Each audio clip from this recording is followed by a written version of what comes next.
Good morning, everyone, and welcome to this webinar. We will be starting shortly, so stay put. I will hand over to Mohammed immediately so he can run the proceedings. Thank you. Mohammed, it's over to you. Thank you, Madam Nafisa, and thank you for all the audience and for the panelists, interpreters, ladies and gentlemen, esteemed audience, dear panelists, discussants. Thank you very much for being here today, and let's say good afternoon for all of us to discuss this really important topic that interests us as Africans and people who are concerned African youth about the African potentials, about the African future, and to what extent we as African youth can act upon the African futures from now on. Before I start, I would like to introduce the panelists, the panelists who will be with us today. And of course, we will have Shannon, who is a digital portfolio manager at Afrobarometer organization, who is organizing this wonderful webinar. We have also Farida Bimba, who is an executive director to Gules Civil League. And also we have Luis Kanza, who is international development consultant. We have also Madam Mandiba, who is a governance researcher and development policy analyst. And last but not least, we have Dido Doko, Leadership for Africa scholar. And as a final member in this webinar, we have my little person, who is Mohammed Al-Wazin Hassani, I will be as the moderator, who will also facilitate the word communication between all the panelists and the speakers and all those who want to give an intervention in this webinar.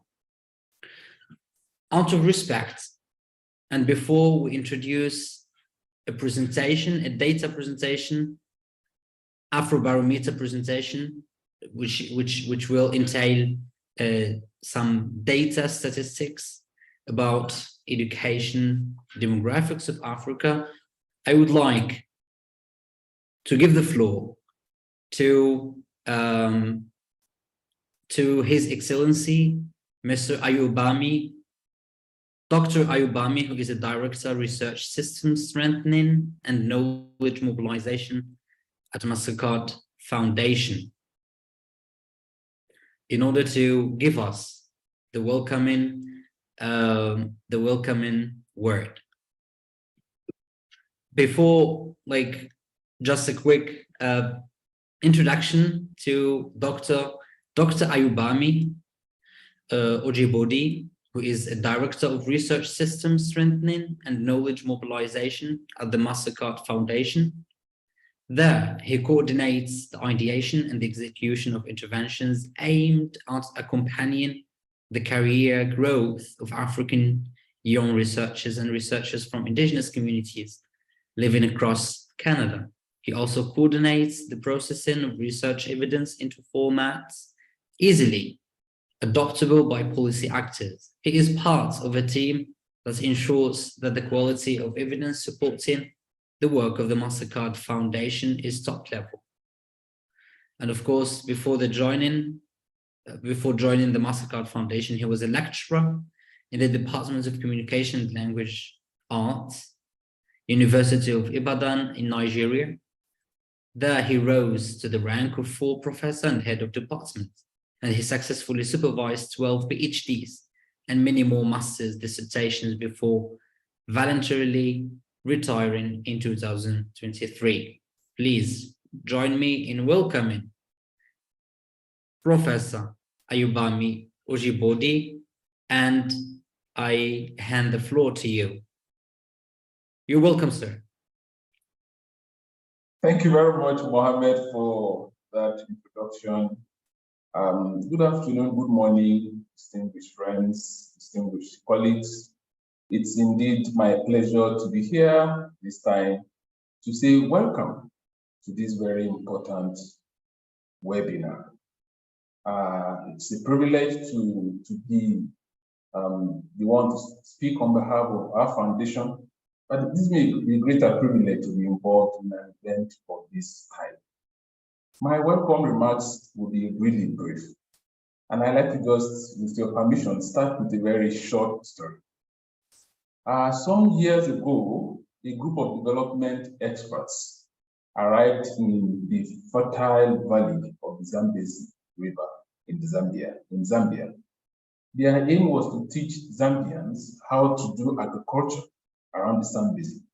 They want to teach them how to plant tomatoes, and so they gathered these villagers together and taught them how to plant tomatoes. But the villagers were very interested. So they had to bribe them to be interested in the project. They had to pay them. So the villagers eventually cooperated and farms were set up, running into acres. Within a few weeks, the tomatoes began to grow, and they grew even bigger than the parent stock that was imported to Zambia. The experts were very proud, and they began to then teach these villagers and preach to them about agriculture and the importance of agriculture and the importance of being tomato and how they can become millionaires overnight if they would just follow these very important instructions that they were giving them. Good.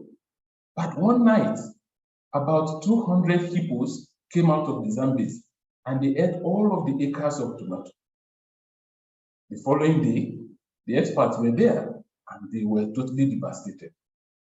But you know what? The villagers were surprised that the experts didn't know anything about the hippos. It was now time for the villagers to lecture our experts. Something like, you thought we were lazy, and you thought we didn't want to do agriculture. You brought your solutions here to come and heal our laziness, right? You are wrong. We don't do agriculture here because we don't want to feed the hippos. You can read the fuller version of this story from a book titled Ripples from the Zambezi by Ernesto Ciroli, one of those development experts. But it's not a strange story. It's not an uncommon story. In fact, the history of development work in Africa is more or less a chronicle of stories of this time. And the lesson is always the same. If you want to work with people, sure, listen to them first.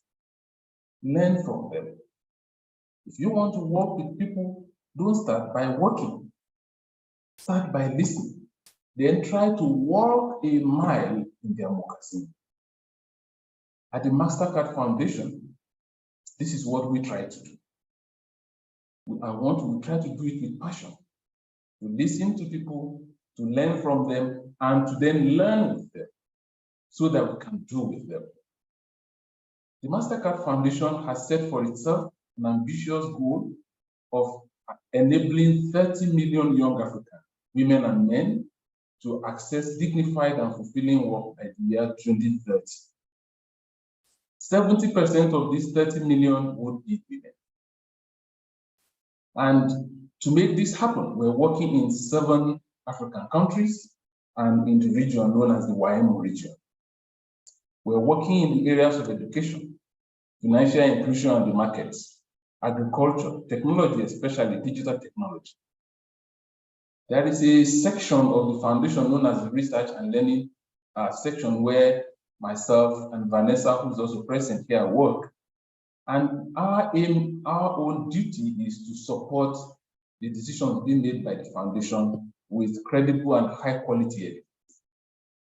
However, no matter what we do not pretend to know anything on behalf of the young people. For instance, look at our goal to enable young people to access dignified and fulfilling employment. We do not pretend to know what dignified employment is. We do not pretend to know what fulfilling employment is. Rather, we want young people to tell us. This is why, for instance, we have opened up a number of channels to hear from young people. In each of our countries of operation, for instance, we have what we call youth advisory that have been empowered and enabled to challenge us, to critique us, to disagree with us, and to tell us where we go wrong. We also have the youth engagement experts among our colleagues. Part of their work is to create that ambience that allow young people to open up and speak out so that we can learn from them. We also have an emerging series of publications we call Youth Voices series, which help us to harvest the views and perspectives of young people across very specific issues, using different formats and channels. Even with all these that I have enumerated, we still do not think we have listened enough.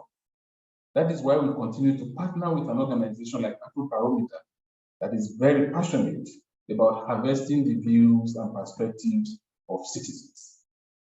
That is why we have continued to support Afrobarometer, and that is why this event is very important for us. We want to learn from the survey that has been conducted. We are interested in the findings. We are interested in what is going on. That is very important. But there is something more important than that. And that is the voices of the people on the panel and people attending this webinar. We want to hear how they engage with the findings.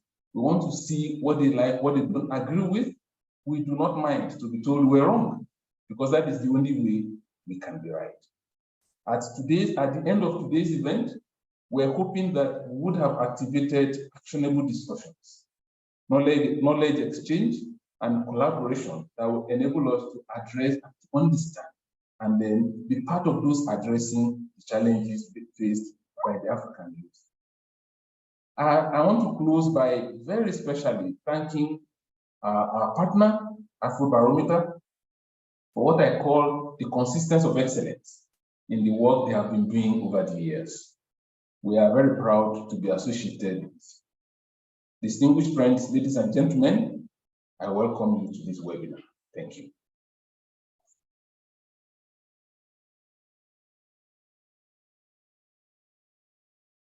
Over to you, Mohammed. Thank you, Professor Ayu. This was a very honoring word from your part, and we are absolutely humbled with it. And of course, after listening to the welcoming word of Professor Ayu, I would like now to go deep further into the crux of the matter that we will discuss today.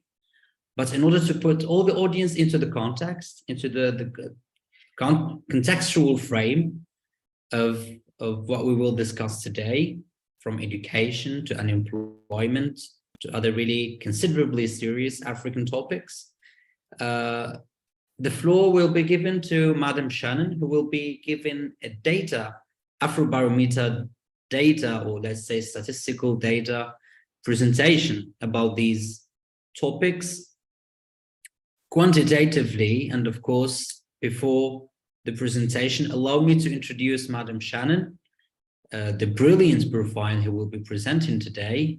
And of course, Madam Shannon Van Wykosa is a digital communication strategist, specializing in sociopolitical communications. And of course, she started her career in the advertising industry before moving into social impact sector, where she was worked in behavior change communications, and now occupies the role of Afrobarometer's digital portfolio manager. Shannon holds an undergraduate degree in film and media, specializing in online media production from the University of Cape Town in South Africa, and a postgraduate degree in strategic communications from Vega School. She's currently completing a Master of Philosophy in Inclusive Innovation at the University of Cape Town's Graduate School of Business, and her research focuses on the impact of digital democracy in governance processes and the role that digital tools play in extending democratic processes in society. And today, Madam Shannon will be in charge of giving us her presentation. Madam Shannon, you have the floor. Please go ahead. Thank you so much for that lovely welcome, Mohammed. We're going to pull up a presentation that I'm going to take you through today. And while we do that, I just want to give you a little bit of information surrounding Afrobarometer. So we are a Pan-African survey research organization that provides reliable data on the experiences, evaluations, and aspirations of African citizens regarding democracy, governance, and quality of life. Our goal is to give African publics a voice in policy and decision-making. And we started this work in 1999 and have since then completed 8 rounds of surveys in up to 39 countries. And this year, we are currently completing our round 9 survey. On the next slide, you will see a map of where we've worked since our inception. The color codes indicate when we first surveyed the corresponding country. And as you can see, our footprint on the continent is expansive. In terms of our methodology, we use a nationally representative sample of adult citizens. We conduct face-to-face interviews in the language of the respondent's choice. And we use a standard questionnaire which allows comparisons across countries and over time.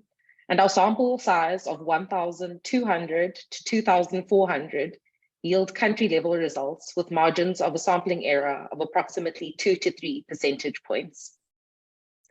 A little bit about our partnership with the Mastercard Foundation. The Mastercard Foundation partnership with us focuses on youth issues, and it supports Afrobarometer in being able to produce high quality data, widely disseminate data and analysis on the priorities and aspirations of African youth to inform youth development policies and programs across the continent, and to develop a cohort of young researchers, including women, the disadvantaged, and persons with disabilities across the continent who are equipped to analyze data and take up employment opportunities that exist within this environment. It's important to note that the analysis reflects the views of African citizens who were interviewed, and not the Mastercard Foundation or any of Afrobarometer's funders. So let's get into it. We're going to start unpacking some of our key findings. Our first section focuses on the youth's most important problems.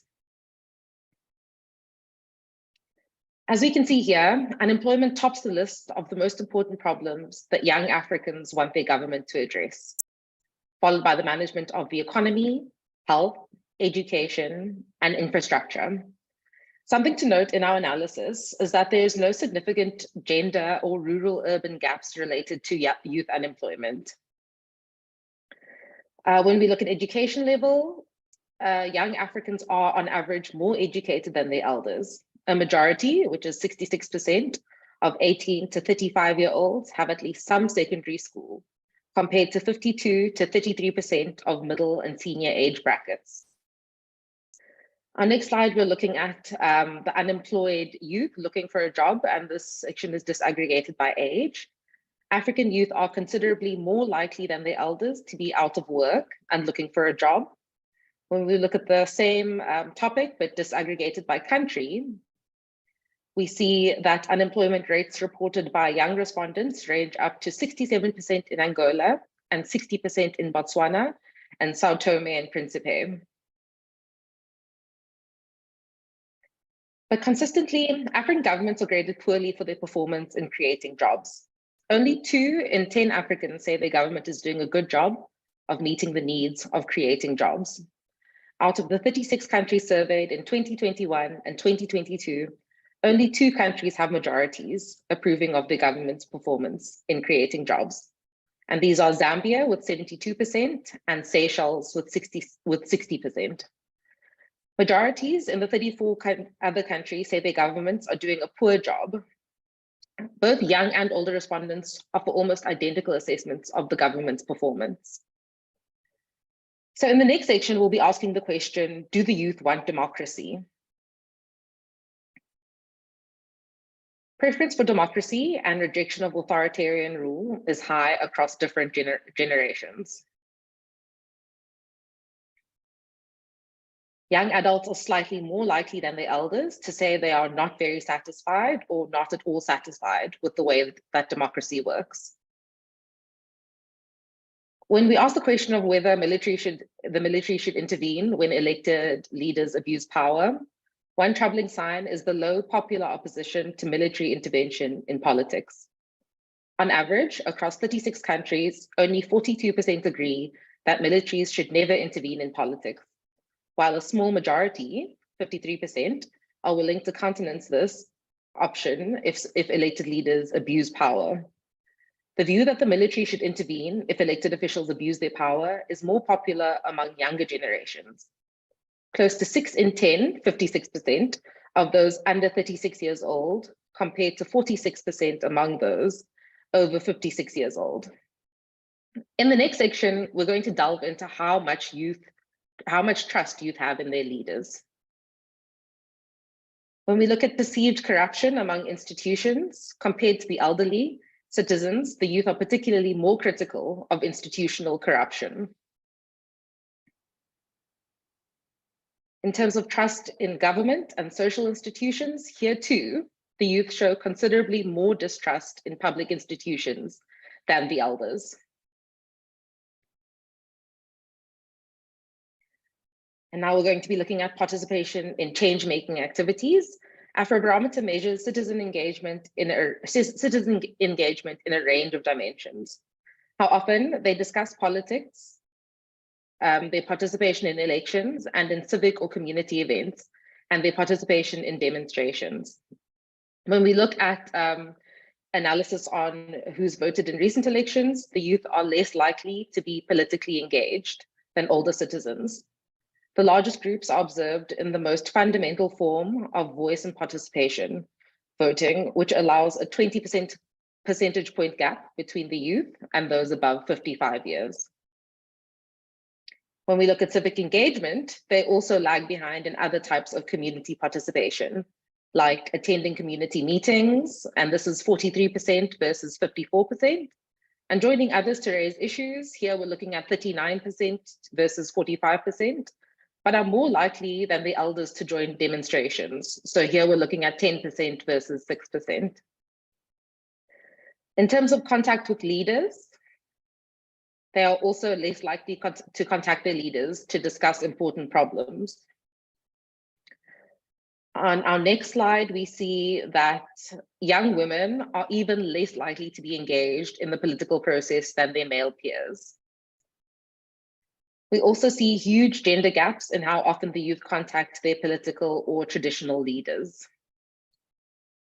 When we look at the youth political and civic engagement by a rural-urban location, we break this down, the youth's participation according to rural-urban locations. We find that rural youth are more likely to vote in elections, attend community meetings, and join others in their communities to raise issues. These are at par with their urban peers when it comes to discussing politics and taking part in demonstrations. And finally, on our last slide, we see that youth in rural areas are also more likely than their urban peers to engage with political and traditional leaders.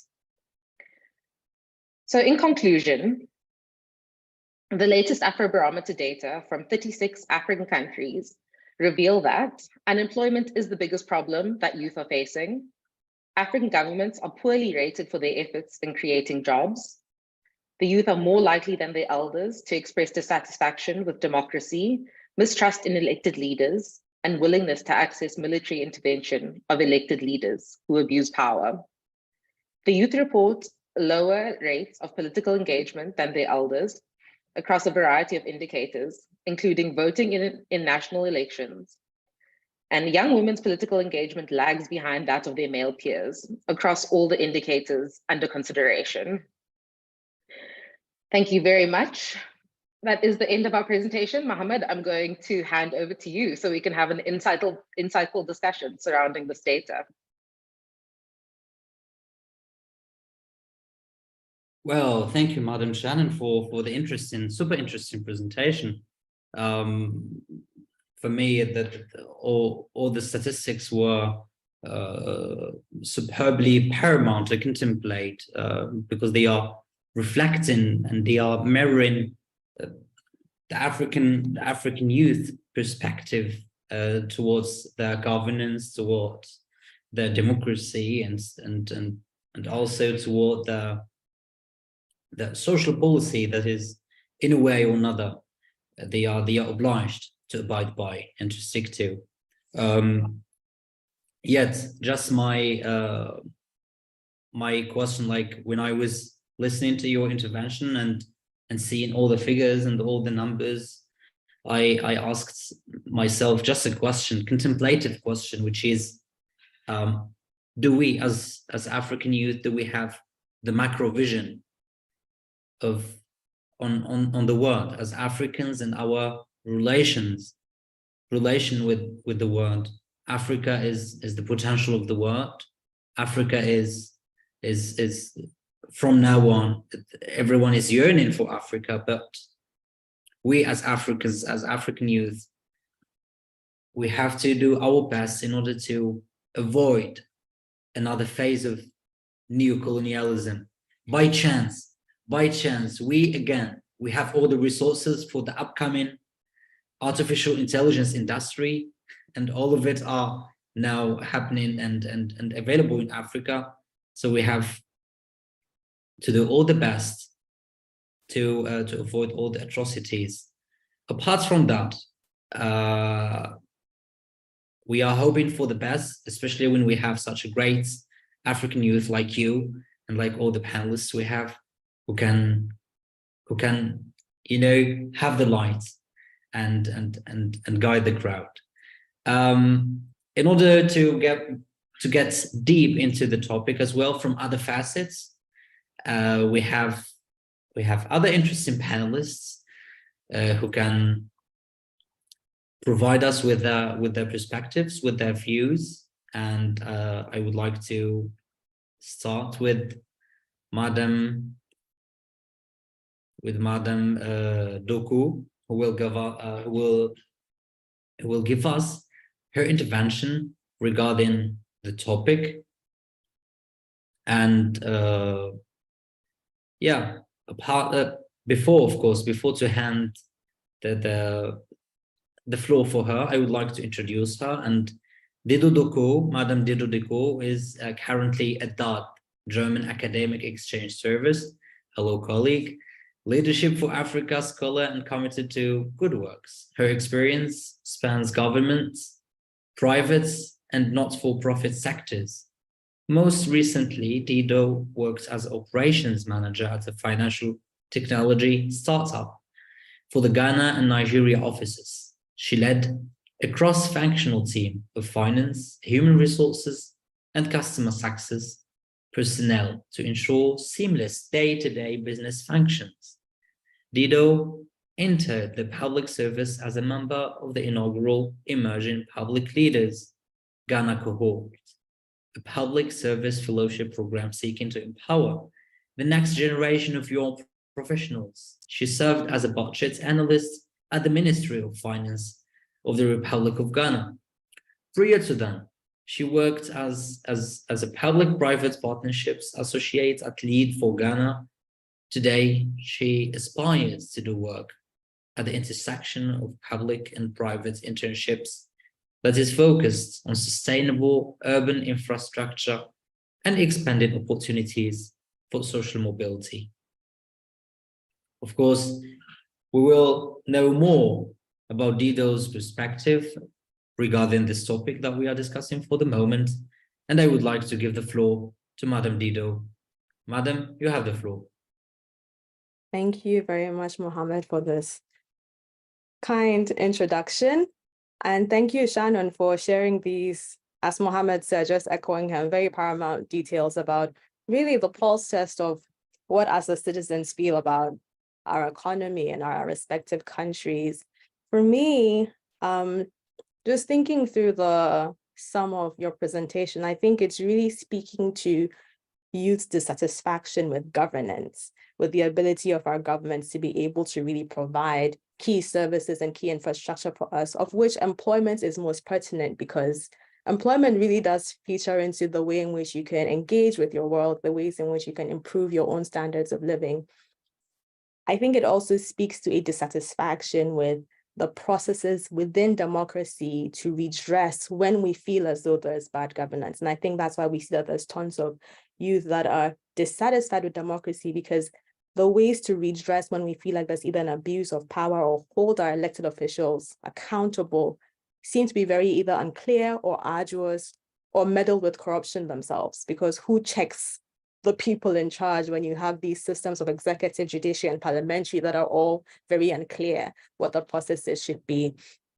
My expectations, I would say, for this conversation is that we really are able to continue this dialogue in a meaningful way, to be able to really speak to how we as youth, as critical stakeholders of our economies, because we are looking at our economies that we are going to inherit, and we're seeing them devolve before our very eyes. And I think that's why youth have higher percentages of dissatisfaction as well, because we're seeing economies that we will now be managing, we will now be living in, and there's nothing, it seems, that we can do about it at this time. But I think that's a false notion. I think that we as youth are definitely critical stakeholders. We are able to mobilize and organize to really build on the future and influence and impact these policies that we want to see. So I'm excited to be here and to have this conversation. Thank you very much, Mohammed.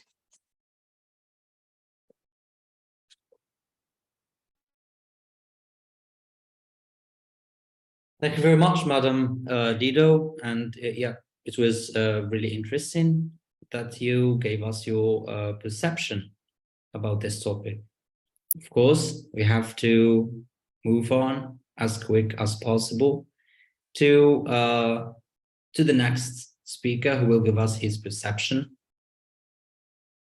And this time we will go to Madam Farida Bimba, who is a democracy and human rights activist and a writer from Togo. And she is the executive director of the Togolese Civil League, an NGO that works to advance democracy, the rule of law, and equality in Togo. Madam Farida, please go ahead, you have the floor.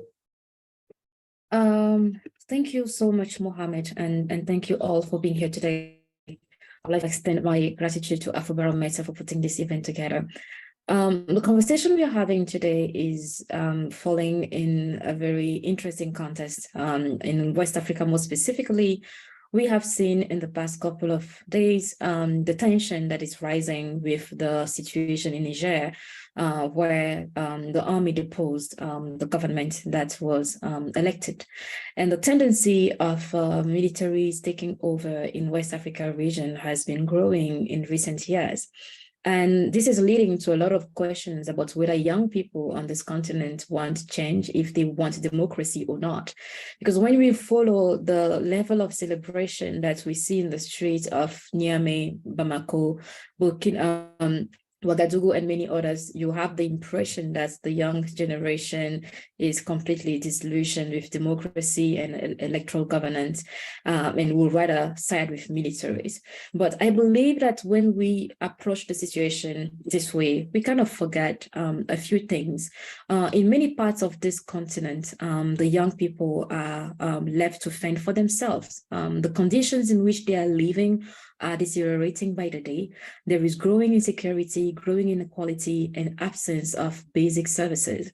The total failure of our government to be able to provide and deliver on those basic services, and it has literally created an environment of discontent where the masses, the young people are left completely to provide for themselves and be able to guarantee their own healthcare, their own education, and even on delivering on basic services such as water, electricity, and many others.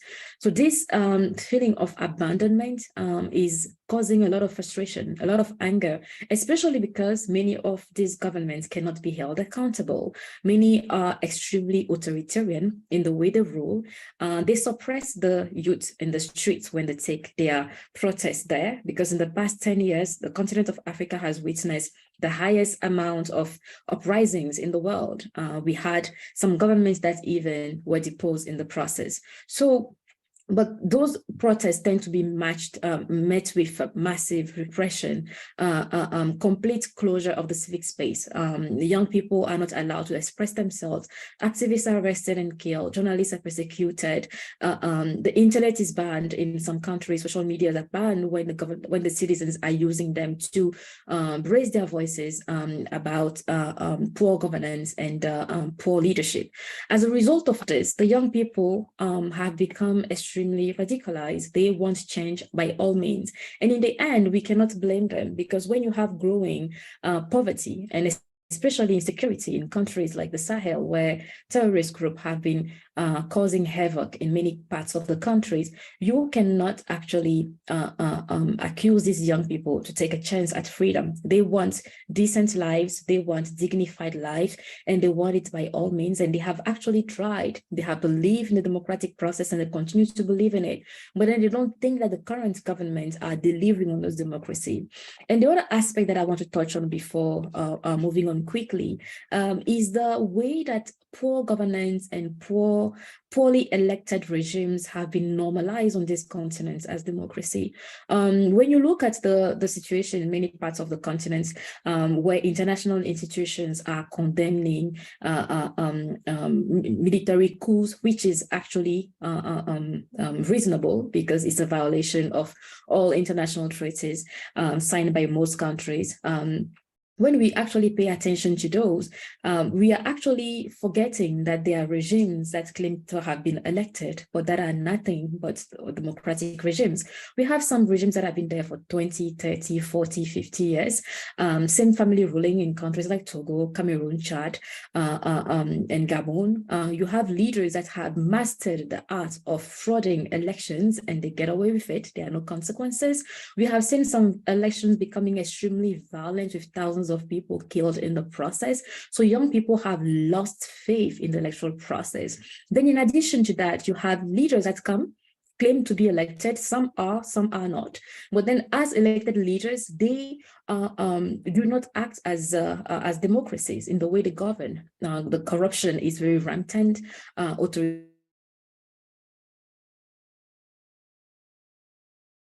The press is completely destroyed. As a result, you have people left in situations where they cannot accountable. As a result of these challenges and these issues, young people on these continents are becoming completely dissatisfied with even the use of the term democracy, because what is being sold to them, the countries that we considered as ideal models of democracy out there, if their citizens will be willing to accept the type of democracy that is being sold to the African youth and masses.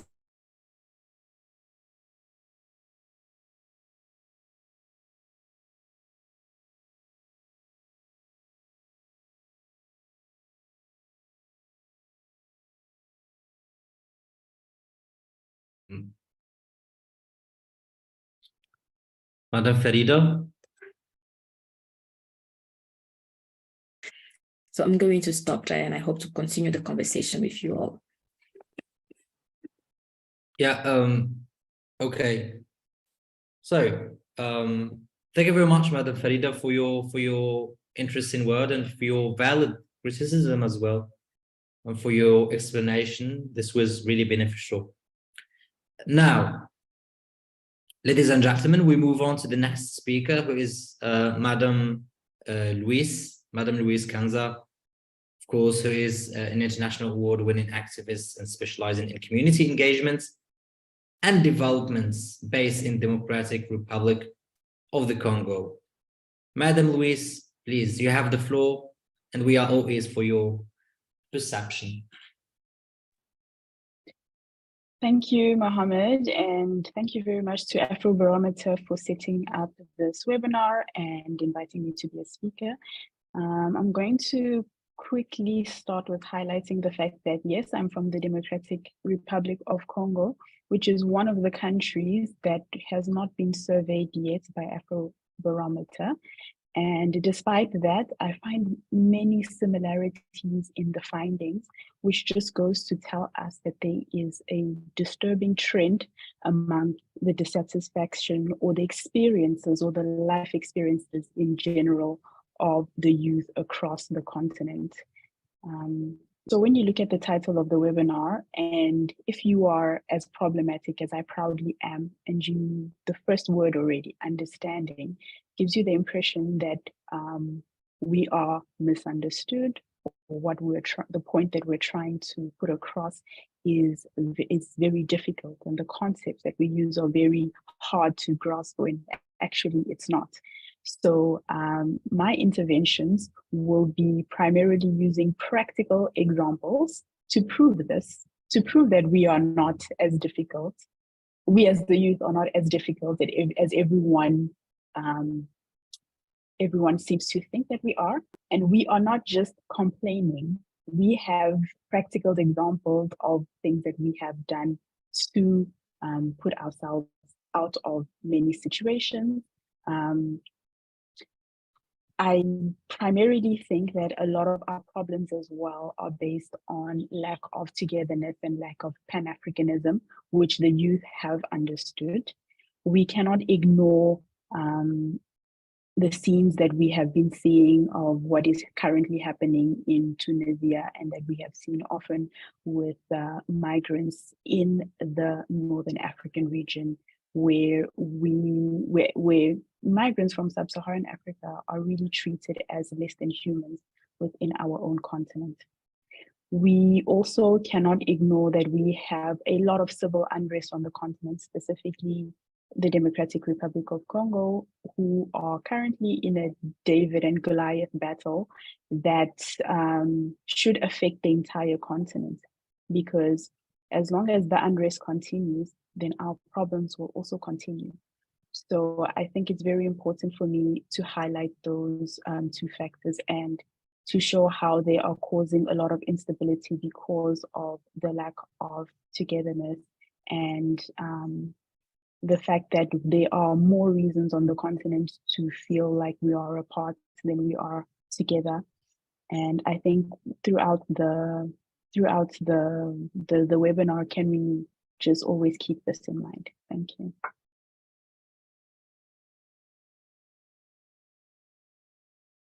Thank you, Madam Louise. This was really enlightening from your part, and since we have listened to all perceptions of our panelists, I would like now to have a recourse all together to open up the rounds of questions. And of course, the first rounds of question, we will start with the topic of unemployment.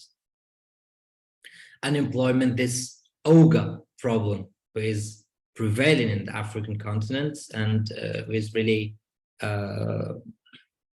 really discerning for us as African youth. The Afrobarometer,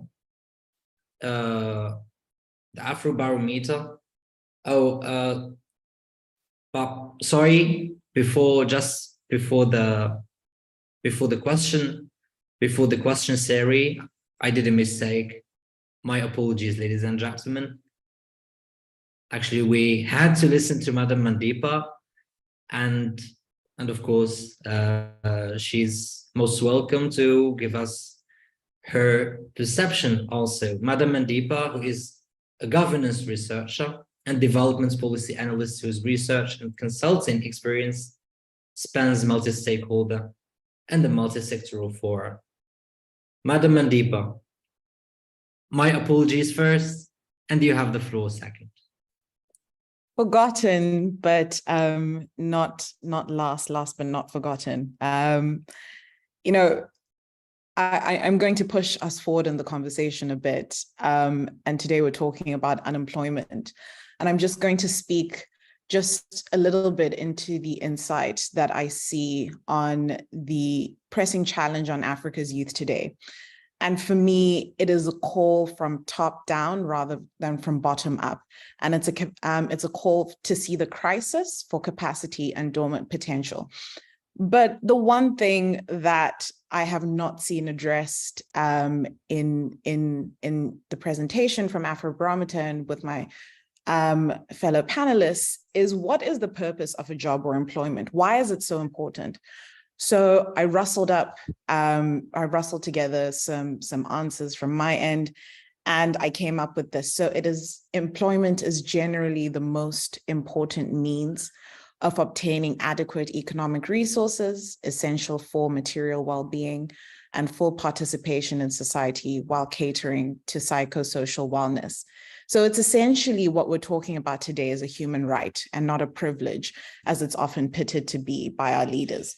So let's run through the dormant potential that I'm speaking about in terms of numbers and how Africa has the capacity to gain economically and to benefit from humanizing its people, because I've often seen that you have to bargain a bit with our leaders and show them how they stand to benefit. It shouldn't be like that, but it is what it is. So I think when people talk about, by 2030, things like this are going to happen, and one believes it's a long way away. It's in 7 years. And I'm sure everybody on this panel and listening in was still an adult 7 years ago, right? So in 7 years, young Africans are expected to constitute 42%. That's almost half of global youth and account for 75% of those under 35 in Africa. And if you understand anything about working age populations, that's a prime place to be. The total working age population of the continent is expected to grow by 70% by 2035. And by 2050, Africa is expected to house more than 461 million young people aged between 15 to 25. By that time, Africa will form a quarter of the world's labor force, right? So within 3 generations, 41% of the world's youth will be Africans. So we're not talking about a demographic that is shoved into the corner. That won't matter in terms of global policy and lobbying and governance building and effectiveness and economic coherence for the continent going forward. If you're talking about a strong Africa, you have to pay attention to this demographic. I'm going to pull more data for you from the Mo Ibrahim Foundation 2023 report, where 26.1% of Africa's youth fit into the non-employed, non-educated, and non-trained bracket. So that's the NEET bracket. Only Angola and Madagascar are the 2 African countries that have that percentage at less than 10%. So 26% does not sound like a big number when you are looking at populations such as the Netherlands, where I live. But when you're looking at the African continent, that's a lot of people. And given the sheer number of young Africans in Africa compared to the rest of the world, these numbers indicate a seriously blooming crisis. So even though this generation is more educated than their leaders, they're considerably less likely to find employment because their skills do not match market leads. Africa is still not spending per capita globally what it should be investing in education. And this shows in the trends on the continent. Although scholarship opportunities such as the Mastercard Foundation, which has given 8.6 billion primarily to young Africans in education since 2006, many are, as Afrobarometer data from 2016 and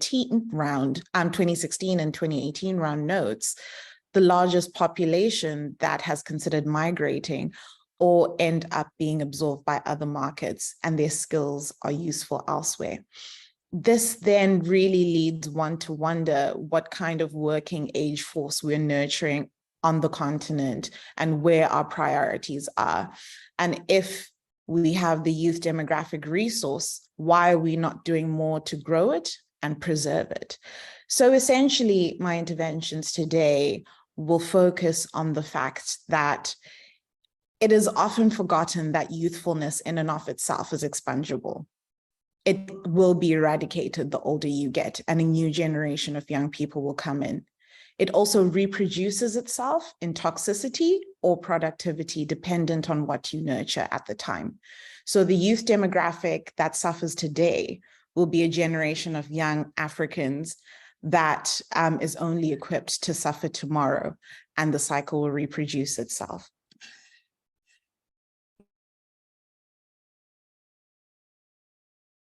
Thank you so much, Mandepa, for your well-explanatory intervention, and which was really enlightening. Now we go forward to the question section, and the first question section, as I mentioned earlier, sets of questions that has to do with unemployment. So, ladies and gentlemen, the Afrobarometer organization data shows that unemployment is the most pressing challenge facing today's youth. What are some of the insights you can share with us in your various capacities? And of course, I will start with with Miss Farida.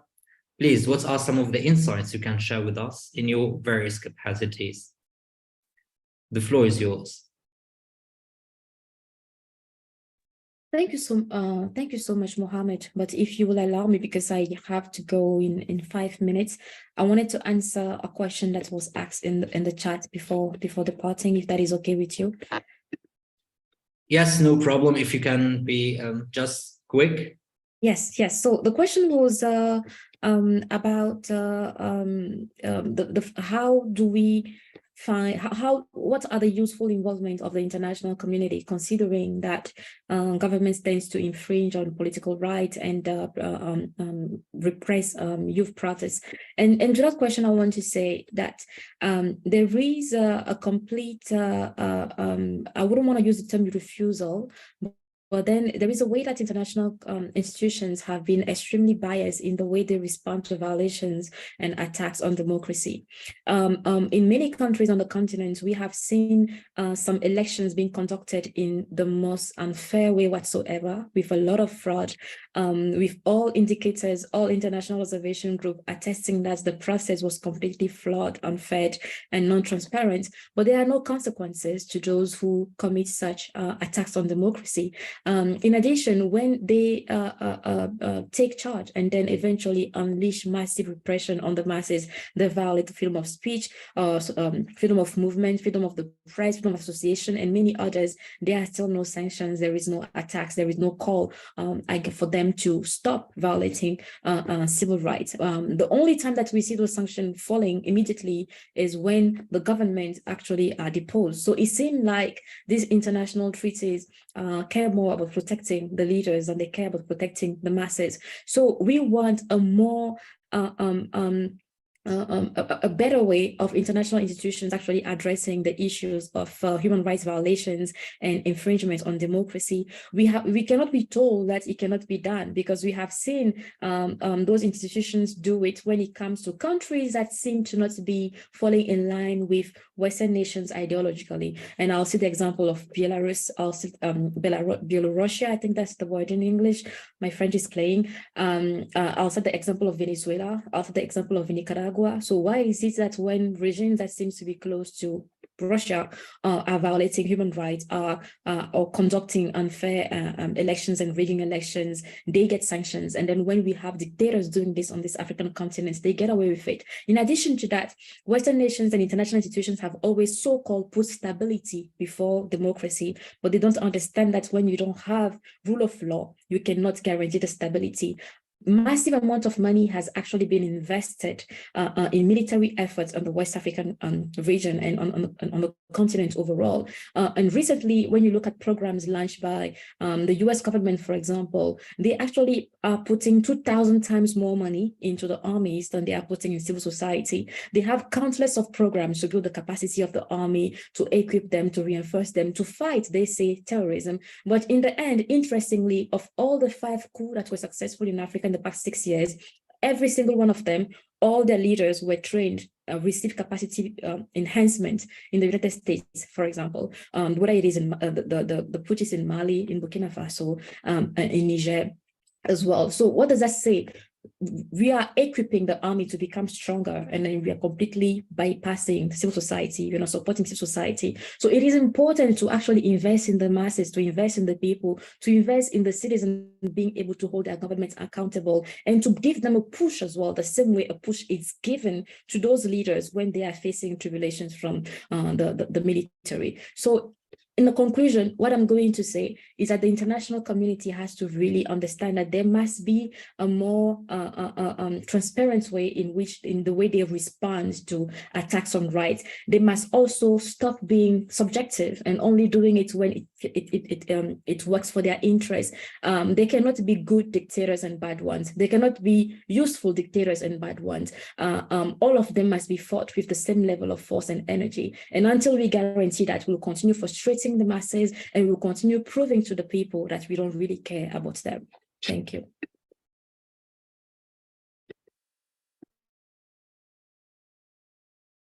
Thank you, Farida, for your explanatory answer. This was very beneficial, knowledge-wise.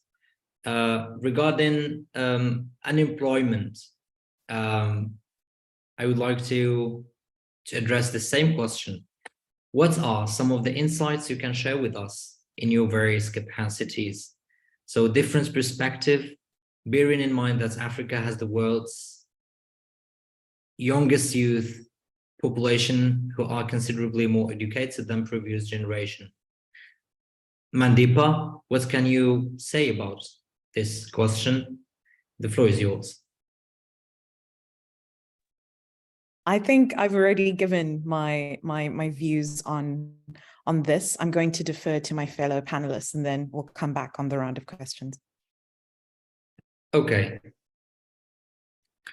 So I will now come to you, Louise, for your initial thoughts on unemployment and the key drivers. Would you enlighten us? Thank you, Mohammed. I think one of the key drivers of unemployment has to be just the traditional African way of seeing employment or education in general. And anyone who was raised in an African household will know that there were a few noble careers that you would be pushed towards studying, and we were raised with that notion that you have to study in order to get a job. So these were sort of like unconfirmed guarantees that we were informed that we were going to get. And now we are more educated. Yes, we have studied, but we still don't have jobs. Why is it so important for us to focus on this fact of us having unemployment? Is because since we are brought up to have this perspective, those who do get unemployment, for those who do find employment is seen as the be all and end all. And then when we get to employment, we don't focus on the problem with the employment conditions, the problem with pay, the problem with people living basically just to pay their bills. So employment on its own is also not necessarily might not necessarily be the solution that we're looking for, because of the entire system being flawed and our education not moving at the same pace as what the world needs, and that now more educated people are going to look for jobs abroad because they feel like they will be more appreciated, they will be better compensated abroad as well. And this also shows in the way our governments respond to us being more educated. I mean, how do we trust a government, and how do we trust our own education when somebody in a high place in government would not want to be treated in the local hospitals by the local doctors in their own countries and would rather go abroad? I mean, they don't even have faith in our tertiary institutions. They send their own children abroad to study, and not they don't send them to study at home. So when we speak of a flawed system, it really is flawed and corrupt from the ground up. And it's not, as I said, youth always complaining and youth always not finding solutions. We do find solutions, especially with globalization and everything evolving, we have seen the use of technology to try to get governments just to be accountable and just to be transparent, and actually just to trust themselves, because they don't trust themselves, so we cannot trust them at all. We've seen the Arab Spring in North America, we saw fees must fall in South Africa, and recently we saw NSARS in Nigeria with the elections that they had this year as well. So we have people that are changing the constitution to suit them. We have people that cut the internet when it suits them during elections or during any time they feel like they're going to be exposed. So we really don't have any type of competence when it comes to dealing with the topic. And the more we move forward, it's like we're moving back. And just like Mandipa said, we are going to be going around in circles, and we are doomed to repeat the same errors that those who are currently in power are going to make, because we've been set a trap, basically. And even if we do speak out, we are still not given the platform, and we're still not given the capacity to address the issues that we have. Thank you, Luis. This must be taken into consideration, of course. And last but not least, to Ms. Dido, as a DAD scholar, what is your take on the critical issue of unemployment? Like, in other words, what are the strategies to address and to resolve this? You have the floor. Thank you, Mohammed. I think, to bear the risk of echoing all the panelists before me, I would say that we are at this issue of unemployment, and it's really just an indicator of the larger governance issue. And I think with the examples that a lot of our panelists have given, we see that governance as a whole is breaking down in African economies. And the issue of unemployment is but one indicator of the fact that we are really suffering from a poor governance issue across our countries, across our continents, due to poor democracy. But I think it's also important to distinguish between what is poor democracy and what is really bad governance, and how we can resolve these issues of bad governance in our countries. In terms of strategies, I'll be remiss to say that there is quite a lot being done already, right? We have our partner Mastercard is doing the Young Africa work, sponsoring about 30 million Africans to work in 2030. I think the issue that we have is that we have reached that boiling point where this issue has been so exacerbated that anything that is being done by any single stakeholder is really seen as too little being done too soon.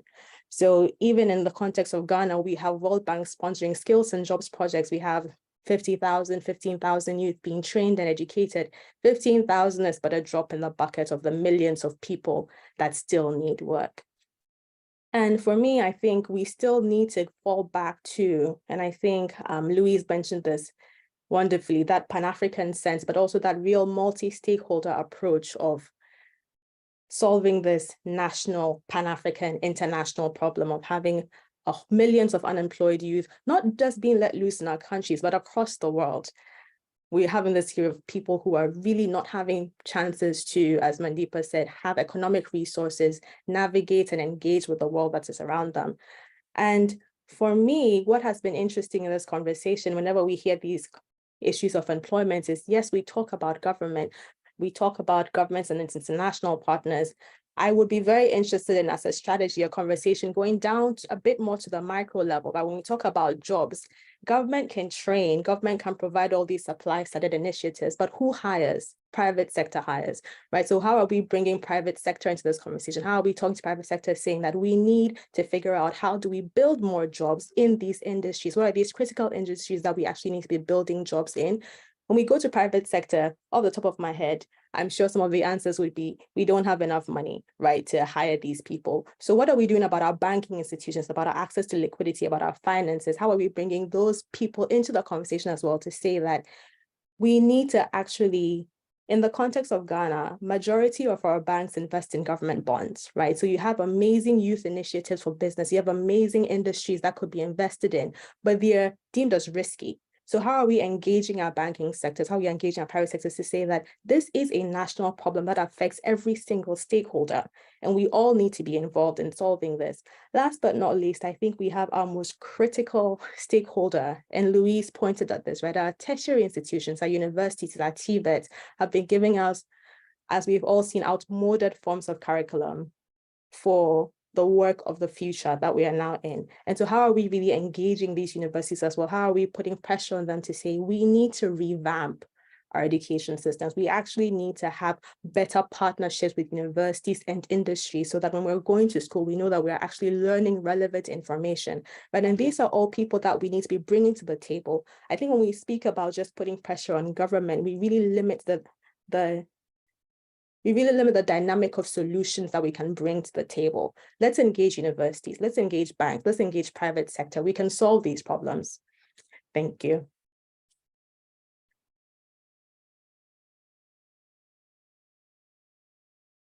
Thank you, Madam Dido. This was very interesting. Actually, despite I am a little bit skeptical about the sector the private sector and the recruiting process, because private sectors require stable financial governments. Unfortunately, we have, for example, 15 countries in Africa. The financial stability is controlled by other financial entities outside Africa. And this is something really to take into consideration, but still. Ladies and gentlemen, we will be reading your questions and of course trying to answer them. And of course, all the panelists will try to answer them. We have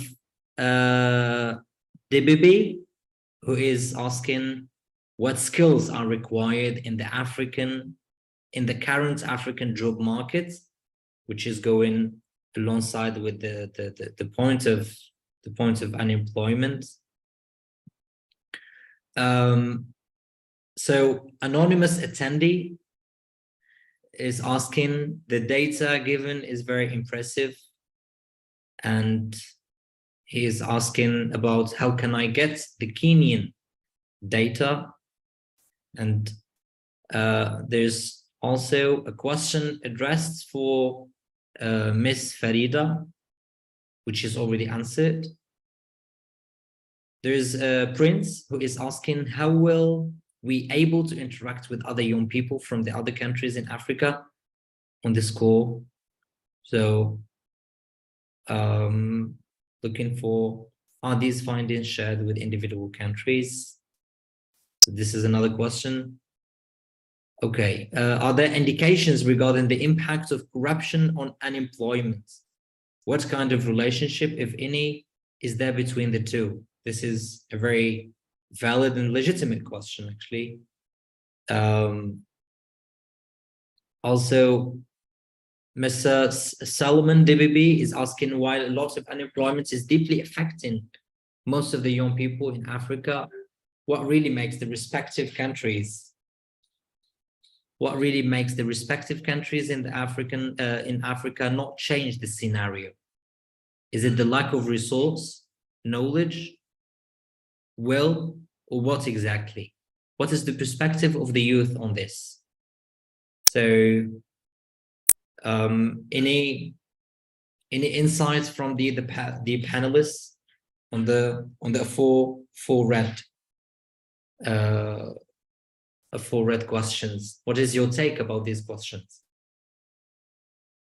or are associated to the problem of unemployment and job market requirements? Mandeepa, you have the floor.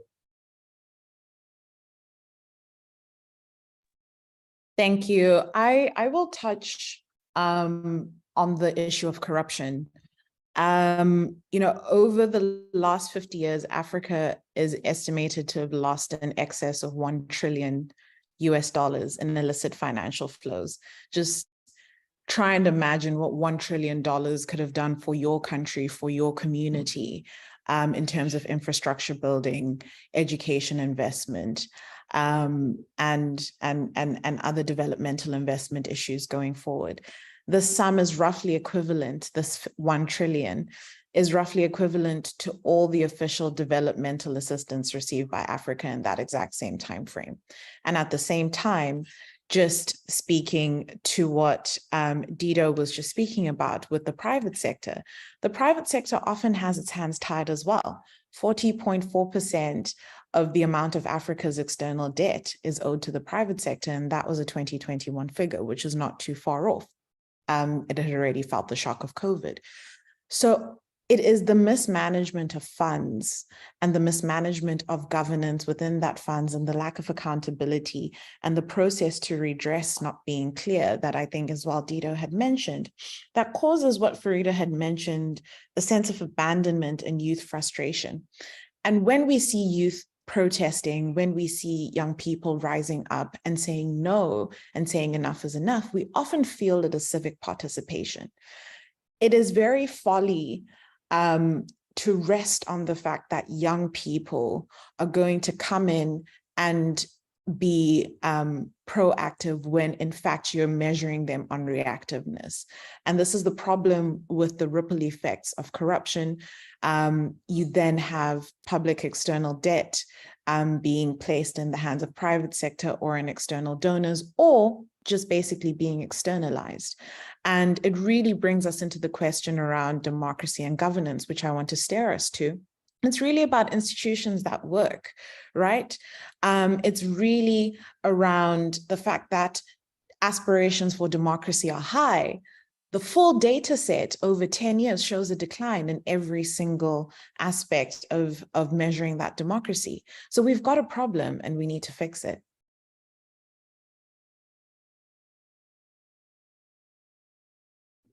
This was clear, Mandipa, and it needs a reflection about that.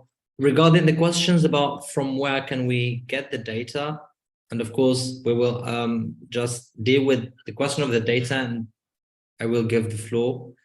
The questions of the data will be answered by Madam Shannon, and then I will give the floor afterwards to Luis. Shannon, you have the floor. Thanks, Mohammed. Yeah, we've received quite a few questions in the chat about where you can access the data. So this presentation will be uploaded to our website. So keep an eye on the site and you'll be able to find it.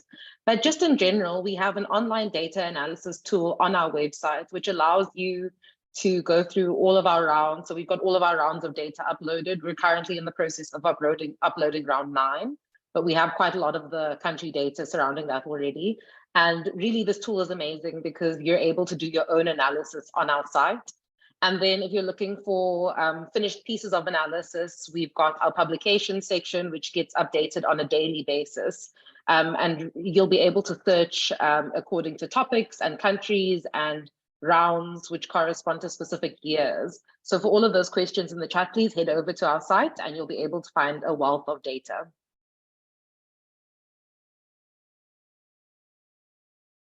Yeah, thank you, Shannon, for your answer. The floor is given to Luis. Please go ahead. Thank you, Mohammed. And I would like to respond to any questions that concern sort of the skill set that is needed that we should be moving towards. And I think that that shouldn't be an issue that we should be focused on, because as time evolves, the goalpost keeps moving. So today we can say that, I don't know, IT is a skill that we need to develop, but then in 10 years' time, it's going to be something else. And the crux of the matter is that we are not evolving quickly enough to be focused on these types of issues. And there are so many external factors that contribute towards the employment. And it sort of gives life to this notion that you're going to go to school and you're going to get a job. There are no guarantees when it comes to that. I don't know why we still are telling people that this is what they need to do. Your life is to be born, to go to school, you get a job, and you'll be able, if you do well at school, you'll be able to get a job, which is not true. I'm going to give you an example of the context of a young girl whose education is already not prioritized because the family is not going to invest in a girl's education because they say to themselves, well, she's just going to marry off someone and we won't be able to benefit from that, whether it's from black tax or just from pride in general. And you'll find that this girl will find ways to put herself through education, through empowerment, maybe from a bursary or maybe from an exchange program. And then they will have this degree after they have defied all the odds, and then they get to somewhere where they're supposed to be offered a job, and they are in a situation where they are in a sex for jobs type of situation, which has been exposed multiple times on the continent, or they're faced with sexual harassment. So all of these problems are based on the fact that she is a woman, and not on the fact that she doesn't have the right skill set, or she doesn't have she's not smart enough, she didn't go to school. All of that doesn't matter in that type of a context. So every time we have to look at the bigger picture, we have to look at all the factors. There are so many, but I think for the context of this webinar, we can see that it's all going back to bad governance, because if women are not seen in the right light in society today, it's because, yes, of the socioeconomic, the social cultural, the psychosocial factors, but it goes back to bad governance. So I think under that umbrella, we can start, we can focus our questions more based on that.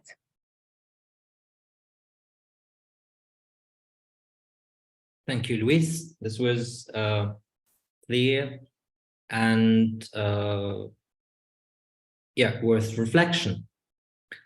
So going to the second axis of our questions today, the sets of questions, and the second group of questions is oriented towards democracy and governance. So let's shift to this topic. And the Afrobarometer's round 9 findings reveal that compared to the elders, African youth are more likely to express dissatisfaction with democracy, mistrust their leaders, and indicate a willingness to access military interventions. And I would like to start with Mandeepa as a governance policy expert. What can be done to strengthen governance processes to win back the confidence of the youth in their governance? Thank you, Mohammed. You know, I always like to remind people that, you know, this question, what can be done, is not a single answer, single answer, single shot type of question, or requires an answer. It's very multi-pronged, it's multi-layered. And I'm going to go back to the fact that, you know, corruption, inadequate infrastructure, education not matching skills needs, food insecurity, which we haven't spoken about on this panel, but still remains at the core of this, mismanagement of the economy, and other pressing issues are not separated from the top-cited problems of under and unemployment in Africa, right? What the 37% of youth respondents are echoing is a culmination of various challenges that contribute to their economic precarity and contribute to environments that allow governance to falter and confidence to wane. So the one thing that I want to bring up is that accountability has to be backed by positive demonstrations for peace if we're going to look at eradicating instability, right? So we can't analyze the rise of militarized influences on governance in Africa without measuring the temperature on the ground. We often believe that we are when we engage in surveys, when we engage with lobby groups, with civil society, but often these groups work in silos. These data sets are shared in silos, and we need to be more proactive about bringing together the information that we have, mainstreaming it, and making sure that we're looking at proactive rather than reactive solutions. As well, with only 20% of youth believing that their governments create an environment for job creation, compared to 53% that believe that the military should intervene when selected leaders abuse power, it's clear that the appetite for most of Africa's application of passive democracy and underlined passive democracy is ever lessening. It's getting worse. And a craving for a perceived definitive action through military interventions or some form of structure is increasing. So it comes, again, as Farida said, from the sense of abandonment that results in frustration and a desperate need for action and for proactiveness from governance, or from governments or people that govern, or leaders in general. So this is also in line with Afrobarometer data, taking us all the way back to data sets as far back as 2018, where in South Africa, 62% of South Africans were willing to give up democratic freedoms in exchange for job security. It's a real shame if our leaders do not proactively act given these warning signs. The reason we elect them is so that they act. And the rest of Africa is not immune to the ripple effects of what's happening in the Sahel. It goes back to the question you asked right at the beginning, Mohammed, do the youth see this macro vision for Africa in the next few years? I think that question is a privilege for many young people struggling to make ends meet, right? So in terms of bringing back that confidence, we need to make sure that Maslow's hierarchy of needs is met, essentially. And the youth need to be tangibly reassured that their leaders are working for them and not against them, or else they go into survival mode. And that's exactly what's made them lose confidence. And what has made them go into survival mode is waning governance structures and institutions that don't work for them.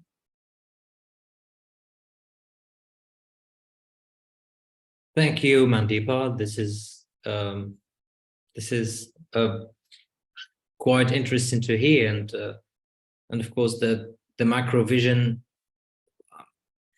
definitely is a privilege amid the circumstances you mentioned, but still we will be facing other black futures if we didn't have a macro vision.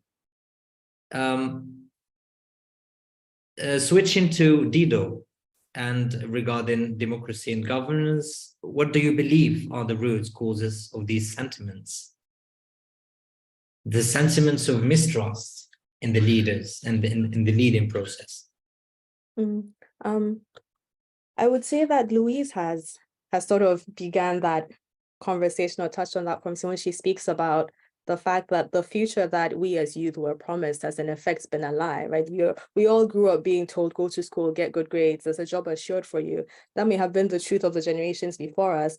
We're growing up into a world where we have done the things that we were told to do. We were obedient, we were following through the processes that were established and guaranteed an outcome of employment, and that has broken. We're not finding the employment after doing everything that we were told to do. So there's this immense dissatisfaction, and also tied in with that mistrust, right? I did what I was asked to do by my elders, and I've been in a position where I'm supposed to benefit from my following of the instructions, from my really going through these processes that they told me will lead to this outcome, and nothing has happened.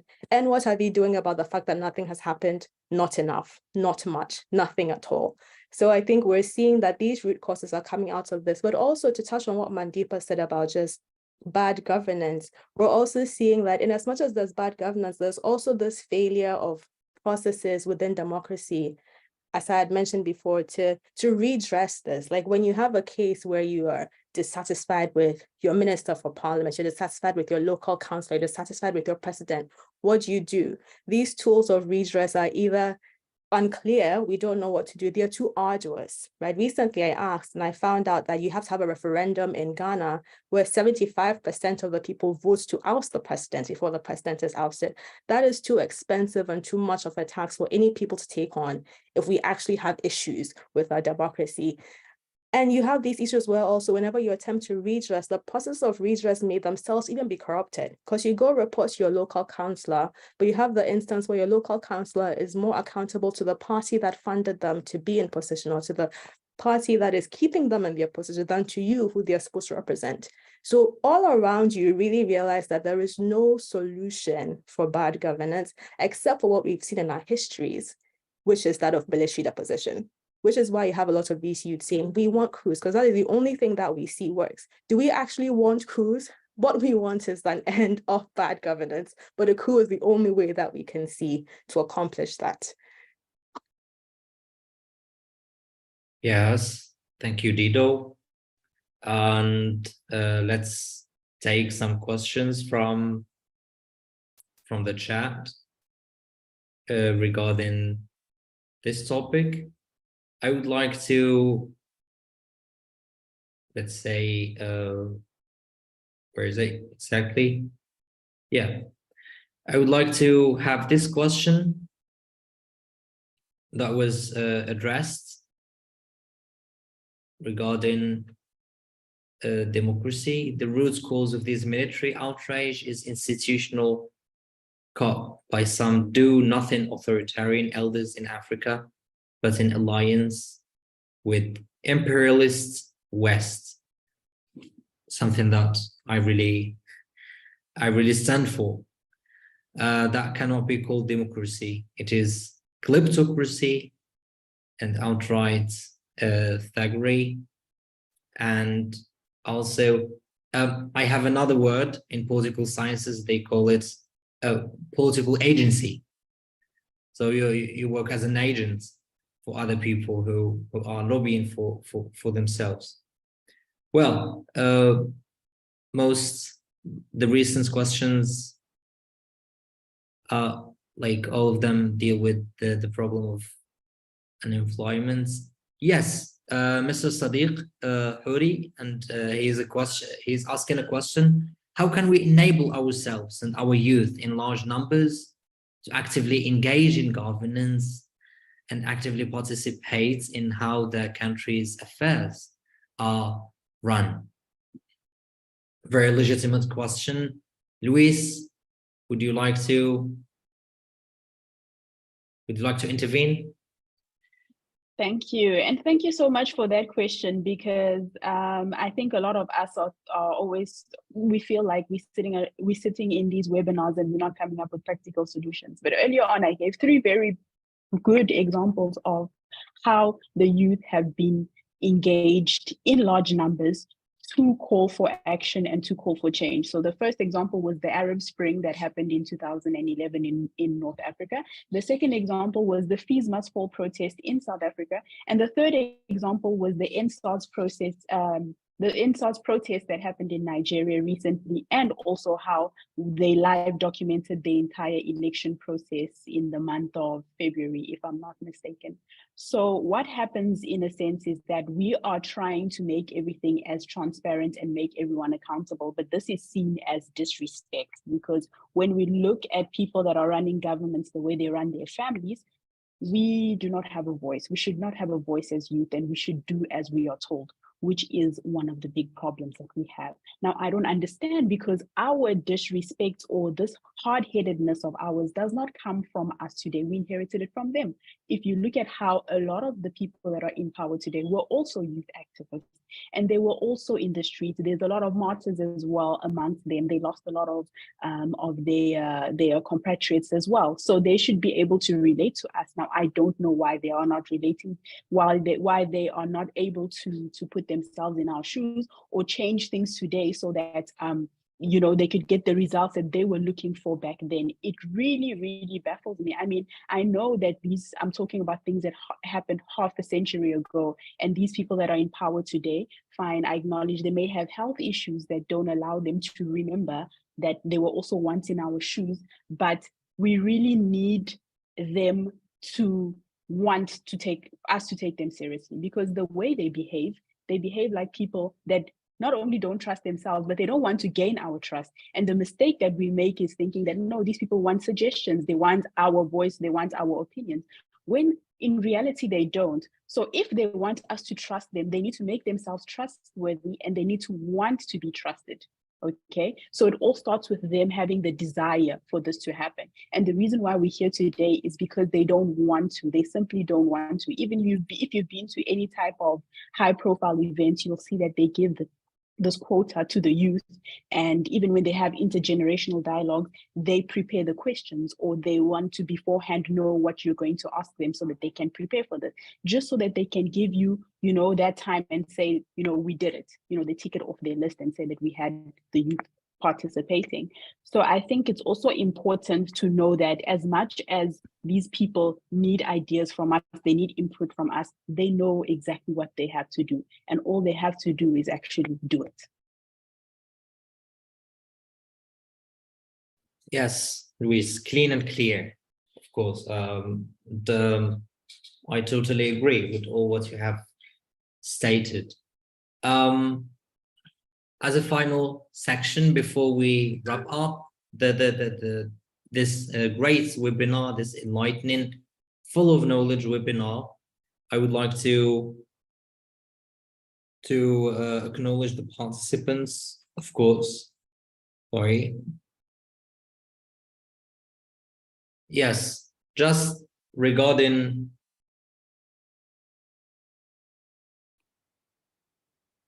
absolutely. I would like just to address a thanking word for those who have been raising their hands from the participants, from the attendees. For example, our friend here, Buchilo Tsogo, we are sorry for not having recourse to you, but really the time is against us. I know you. I know that you were also Council of Europe delegate like with us, and you have a lot to say, but the time is against us and we have to wrap up as quick as possible. And the last step here to do is to have the last words of all the panelists we have here.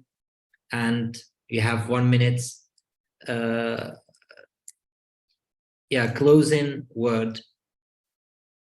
What is your take? What do you see? What are your reflections? What are your contemplations about all what we have discussed? And I would like this time to start with Mandeepa. Please go ahead. One last word. One last word. I think one of the issues we didn't get to touch on that I think is really important is the amplification of young people and how they should be counted in society, right? You know, policymakers, civil society, community leaders, government alike, you know, they really need to sit down, and us ourselves as youth as well need to sit down and mobilize around this question that I'm going to put out there for everybody to go away with. What is the currency of access for young people that are in my sphere of influence, right? What does it cost them to access better resources, better training, better socioeconomic improvement, so that they're motivated to engage in active citizenship from a proactive rather than a reactive standpoint, right? We really need to start thinking strategically about Africa's young people as key stakeholders in various political economies of our countries and remove these tokenistic and ageist barriers devoid of inclusion so that we can understand stakeholder management. And, you know, in light of endemic informality in Africa, the normalization of patron-client relations, otherwise known as corruption in the purest sense, young people in Africa still need to fend for themselves, migrate, or, you know, basically do the impossible in survival mode. And we really need to think through that currency of access and what it means for the average young person in Africa if we're going to address these issues. Thank you very much, Mandeepa. Shannon, shall we have your closing word? Thanks, Mohammed. I want to address some of the questions around civic engagement. I think accusations of apathy are often leveled at youth when we know that youth are participating in political structures just in non-traditional ways. And we must look at the reasons why there are barriers for that participation, but also youth believe that nothing comes of that participation. And I think that points to a larger need of reflexivity and accountability from our governance structures to meet youth where they are. This idea that we just aren't participating because we aren't participating in the traditional ways is incorrect, and it devalues the role that youth are playing in the political sphere at the moment. Thank you. Thank you, Shannon. Dido, one last word.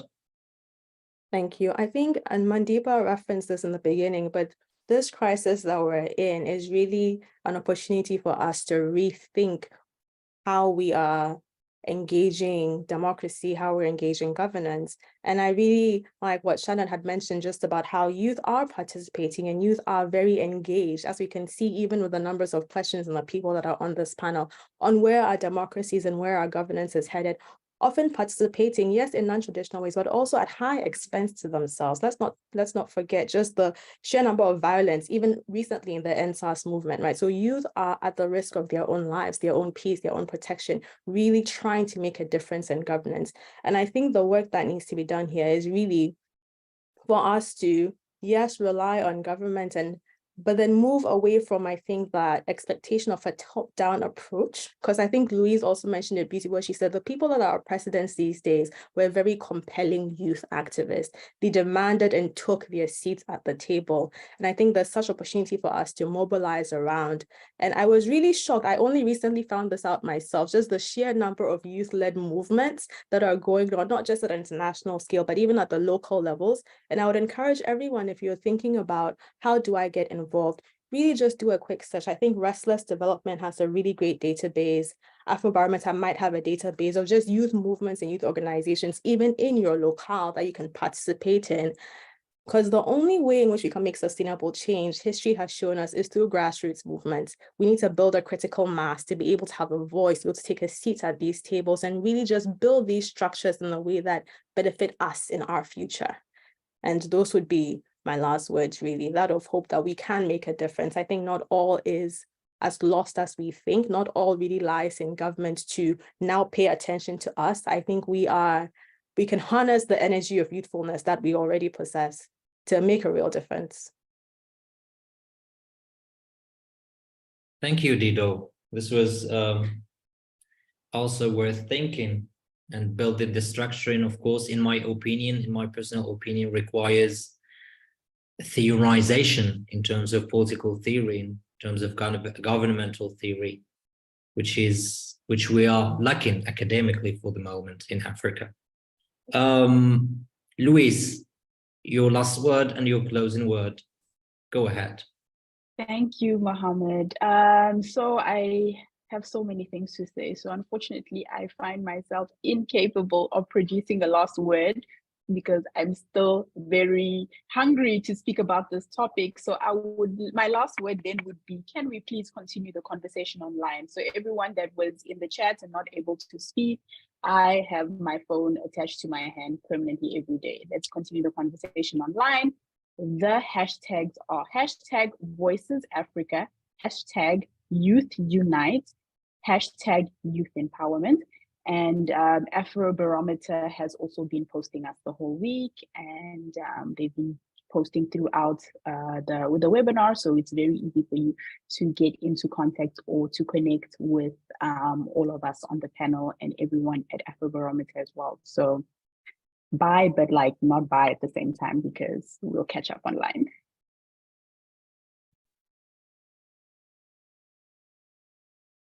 Thank you very much, Louise. And this was really nice of you that you invite people to communicate with you through social media. Ladies and gentlemen, what shall we say? Still, the topic that we are discussing for the moment is really branched and branched and associated with the future, with the near and the midterm and the long-term future. From my perspective, I've been listening to you and asking, from my part as language of diplomacy analysts, just a quick question came to my mind, which is, what about the African diplomacy? Can the African diplomacy and the African relations create new horizons for the governmental and democratic facets of governing this continent? Let's make it open book question, just for reflection after this webinar. Ladies and gentlemen, we would like to thank you for attending. We would like also to thank a million our dear panelists for their very enlightening and superbly interesting interventions, filled with knowledge, filled with paramount and important information. And what shall we say? Shall we say the webinar is over, and we can now, Louise can have her dinner now. Yeah.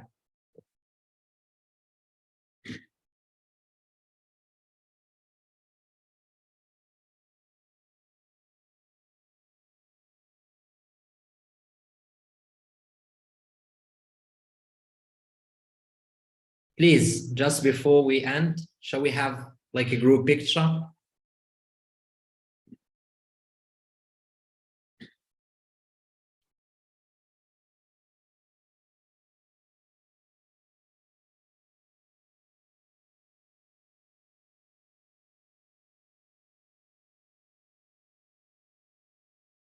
Wait, who is in charge of taking the pictures?